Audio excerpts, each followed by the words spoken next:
Hello, everyone, and welcome to Champion English. Yay! Hi, I'm Maria, your new cleaner and organizer. Can I come in and start cleaning your home? Cleaning? Oh no, I didn't vacuum this morning, please don't be mad. No worries, I've seen it all. This looks clean compared to some houses I've cleaned. So, what are the messiest parts of your home? You know, the places you ignore until someone else has to clean them? Oh, definitely the fridge. I think there's a yogurt in there from 2008. It's basically a science project now. And the garage, I'd sell it, but I can't find half of the stuff in there. Ah, the fridge, where good food goes to die and turn into science experiments. Don't worry, I come prepared. I'm really good at cleaning fridges. And garages, I've untangled enough Christmas lights to be an expert.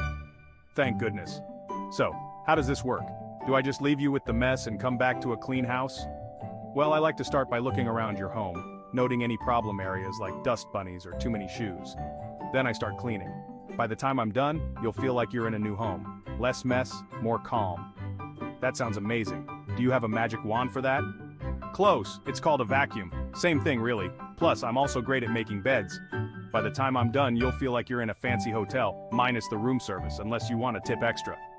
Well, as long as my fridge stops looking like a science project, I'm happy. When can you start? I can start as soon as tomorrow. Trust me, once I'm done, you'll wonder how you lived without me.